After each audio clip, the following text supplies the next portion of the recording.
I'm like, is this the push that I needed to, pick it up? And you trying it. Yeah, yeah. No, I haven't tried it yet. So But grab you've that been- paddle right there. See if you can do it. Oh, never mind. Never mind. Abort. Like, not be messing with the set. Yeah, that's on me, not on you. You know, we all You should can have take seen this it. microphone Yeah, as honestly. well. But actually, look at the ball. It's crazy what I said is, yesterday. it I've been is. with it all day. But anyway, as a segue into my question is, were either of you interested in pickleball before? Had you played pickleball before? And if not, what was it like being able to dive into that world for this film? This king was. He wasn't yet, and then I learnt about it 3 years ago. I played in Brooklyn by the docks, the shipping yard. That's such a Brooklyn thing. In a secret area. Yeah. And I was new to it. Got to play a lot for the movie. Got tennis lessons, which was really fun.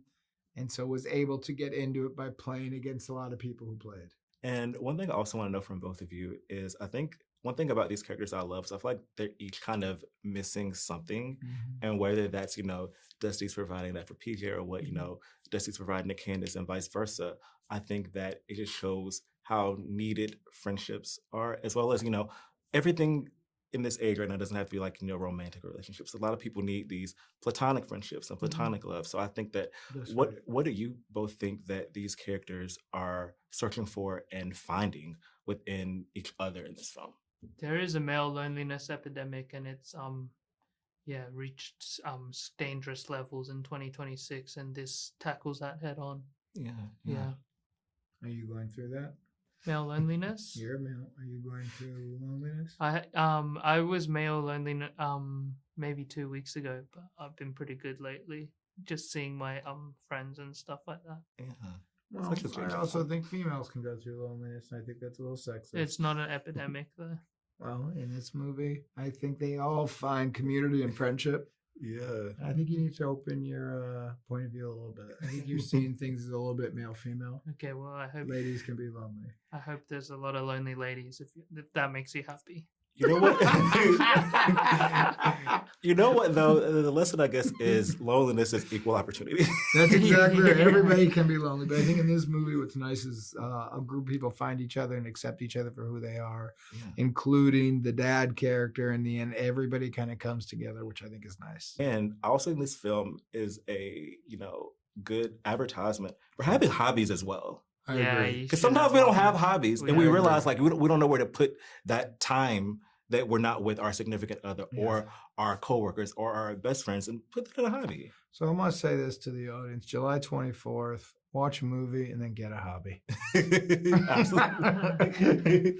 But thank you both so much for chatting. I can't wait to watch this film again and enjoy the rest of your day. And in the recent years, and I'm like, do I want to do it? I think this just kind of gave me the push I needed. Good. I hope it does do that for people, because I hope it also does it safely. You have to go out and get a pair of court shoes, and you have to not try to chase every crazy ball that comes your way, and take a few lessons.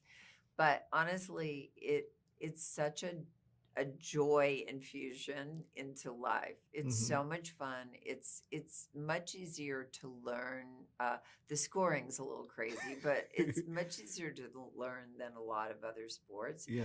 And it's very kind of egalitarian. There's kids playing it and people in their 80s. In fact, the writer, the idea came to him because he was a really good tennis player who went to play pickleball and totally got smashed by 80-year-old women who totally talked trash to him the whole time.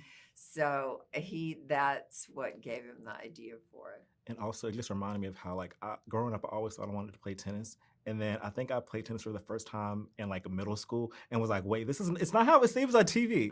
It's a lot of movement. I know. I'm like, I don't know if I can handle that. But I think that, maybe pickleball would be that, middle ground. It's fun. Yes.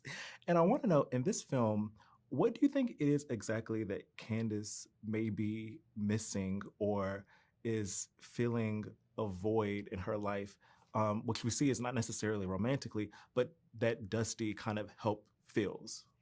I think she's lonely, and I think she's someone who went through a divorce, which I've been through too, and I know it rocks your world. It shakes up a lot of things, including friendships, and Candace says that, my husband got all the friends, and she's lonely, and that thing she's trying to find is a pickleball partner, but she's also just trying to find a friend.